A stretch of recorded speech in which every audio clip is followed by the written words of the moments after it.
Hello friends, welcome to Vadipatti அம்மா சமையல். இன்றைக்கி நம்ம கிச்சனில் பார்க்க போகிற ஸ்பெஷல் ரெசிபி ஈவினிங் ஸ்நாக்ஸாக ஸ்கூலு விட்டு வர பிள்ளைகளுக்கு நல்லா 2 முட்டையை உடச்சி ஊற்றி வெங்காயம்லாம் போட்டு குண்டு குண்டுன்னு அழகாக பணியாரம் செஞ்சு கொடுங்க.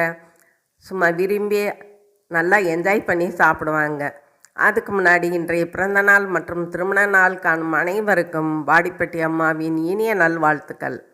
பிடிச்சிருந்தா ஒரு லைக் ஒன்று போடுங்க, ஸ்கிப் பண்ணாமல் பாருங்கள் ஃப்ரெண்ட்ஸ், அப்போத்தான் சில டிப்ஸ் எல்லாம் தெரியும். இப்போ ஒரு பவுலில் 2 முட்டையை ஊற்றிக்கலாம். அதாவது டைரெக்டாக ஊற்றாமல் ஒரு கிண்ணத்தில் ஊற்றிக்கோங்க. அப்போத்தான் நல்ல முட்டை கெட்ட முட்டை தெரியும். பார்த்திங்கன்னா அதை நல்லா அடிச்சுக்கிடுவோம் ஒரு விஸ்கை வச்சு. அப்போத்தான் அந்த பணியாரம் அப்படி பஞ்சு மாதிரி நல்லா குண்டு குண்டுன்னு எலும்பி வரும். இப்போ ஒரு 3 ஸ்பூன் கடலை மாவு சேர்த்துக்கலாம். நீங்கள் இட்லி மாவு சேர்க்காதீங்க, கடலை மாவு சேர்த்துக்கோங்க. இப்போ ஒரு பெரிய வெங்காயம், அதே மாதிரி ஒரு பச்சை மிளகாய் தேவைன்னா சேர்த்துக்கோங்க. இப்போ கருவேப்பிலை கொத்தமல்லி சேர்த்துட்டு 1/4 டீஸ்பூன் மஞ்சத்தூள், 1/4 டீஸ்பூன் ஜீரகத்தூள், 1/4 டீஸ்பூன் மிளகுத்தூள், 1/4 டீஸ்பூன் தனி மிளகாய்த்தூள், கொஞ்சம் இஞ்சி பூண்டு பேஸ்ட்டு. அப்போத்தான் அந்த கவுச்சி வாடை இருக்காது.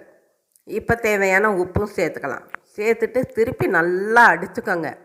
அந்த முட்டையும் கடலை மாவு இதெல்லாம் ஒன்று சேரணும்.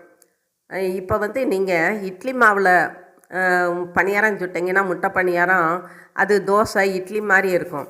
நீங்கள் கடலை மாவில் பணியாரம் சுட்டு ஒரு தடவை சாப்பிட்டு பாருங்கள். ஃபுல்லாக நம்ம சாப்பிட்டு முடியறதட்டிக்கு எல்லாமே எக்காகத்தே இருக்கும், முட்டையாகத்தே இருக்கும். அந்த டேஸ்ட்டில் தான் இருக்கும் கடலை மாவு. அதனால் நீங்கள் கடலை மாவு சேர்த்துக்கோங்க.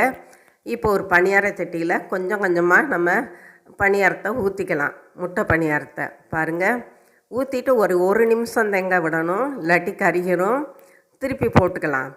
பாருங்கள், இந்த மாதிரி திருப்பி போட்டுக்கலாம். நல்லா வெந்திருக்குது. இது ஈஸியாக 2 முட்டை வெங்காயம் இருந்தால் போதுங்க, சட்டுன்னு நீங்கள் செஞ்சு கொடுத்துடலாம். வேலையும் ஈஸி, டேஸ்ட்டும் ஜாஸ்தியாக இருக்கும், குழந்தைகளுக்கும் நல்லா ஹெல்த்தியாக இருக்கும். பாருங்கள், இப்போ பெரட்டி போட்டு கொஞ்ச நேரத்துலேயே நம்ம எடுத்துடலாம்.